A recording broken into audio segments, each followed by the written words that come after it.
So I had somebody ask about saving seeds. They wanted to start saving seeds from their own vegetables this year, and so I'm just going to make a quick video discussing on how to do that. It's really simple, really easy. So I'm going to start off by talking about watermelon, cantaloupe, zucchini, cucumber, vegetables, and fruits like that. So with these, I typically will scoop out the seeds and the guts of the melon or cucumber or whatever you're saving seeds from. And I'll scoop it out and I'll take as much of the solid bits that I can, toss them out. And I'll take a strainer. I don't have my strainer. I'll take a strainer and I'll put the seeds in the strainer. And while the water is running from the faucet, I will make sure that I try to get all the moist material off of my seeds. That's really important because even though you may set your seeds out to dry, some of that gunk might still be on your seeds, and it can cause your seeds to rot in the bag that you're saving them in.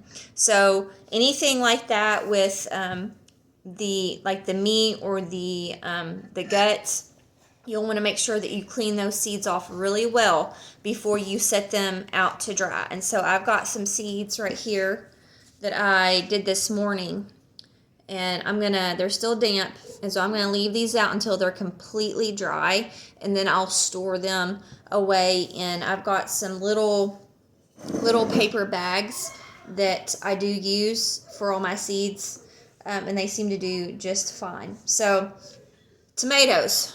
So I've got some tomatoes already, seeds already in here. So what you can do with tomatoes, and it's really simple, really easy. So I'll do one of these just to show you. So I've got a little tomato right here. I can't even remember what variety this is, but I'm just doing this to show you. So if you cut a tomato open, here we go. And you see the jelly-like substance right there. That's what you're going to want to squeeze out into a jar, okay? It's pretty simple, just like that. You'll get all those seeds out, okay?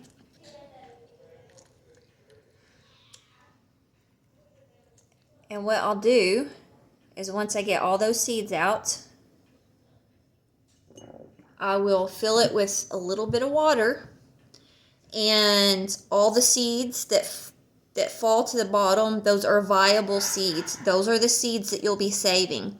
The ones that float, you will not be able to use. And so it's really simple. I just scoop them out before I strain the rest of my tomato seeds.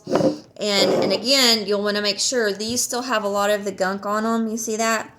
And I'll let these sit for about a day or two, and it makes it easier getting that gunk off. They'll just rinse right off when you strain them. So tomatoes are super easy to do. Peppers. So peppers, I'll cut the tops off my pepper. This one may not come out. No, it didn't. But you can squish them. It should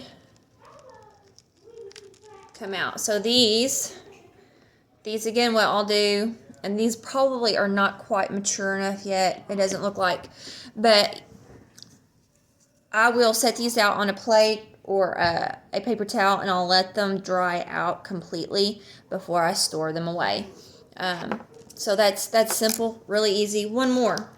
So every year I save my zinnia seeds, and so these are actually ready to pull off the flower or the bottom of the flower. You have to let them dry out completely all the way on the stem, or you can hang them. I've the last little bit of my flowers in the fall I will cut and hang up in my house to let dry out. So these, you do have to be aware that all the little bits that you pick off are not seeds. So, I don't know if you can see, but like this right here, this this is a seed, okay?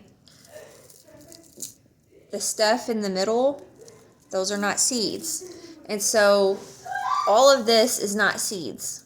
So you're going to be careful when you go and you pick through this, and just be aware they're not, I mean, maybe 4, 5, 6, 7 seeds per flower top. So just be aware you're not going to get bukus. And so you have to make sure that if you're saving your zinnia seeds, or this works with marigolds too. Marigolds have to dry out, and then you can take them off the top of the flower. Same with sunflowers. You have to let them dry out before you can harvest the seeds to save. Corn is the same way. You have to let it dry completely out. My suggestion would be to kind of shuck the corn and hang it up, is what I've done in the past. So you can do that. I'm trying to think of if there's any other ones that I want to save this year that I've got out there. I've got some lettuce seeds. So lettuce, you have to let it go to flower to save the seeds. And so it goes way past the time of harvest, and it creates little seed tops, little poofs, and you'll pick those off like you would a dandelion. I'm trying to think if there's any other ones that I've got out there that I'm going to keep this year. That's probably all the seeds that I'm keeping, the variety anyway. All of that is really simple, really easy, will not take you too long to prepare. Just make sure that you've got all the gunk, the meat off of the seeds before you store them away, or you're going to find a mess when you get them out in the spring. So I hope that was helpful, and I hope that will get you kind of started on saving your seeds. I highly encourage and suggest that you start doing that, especially this year. So if you have any questions, don't hesitate to comment or message me, and I'll try to help you as best I can as far as starting your own seed bank.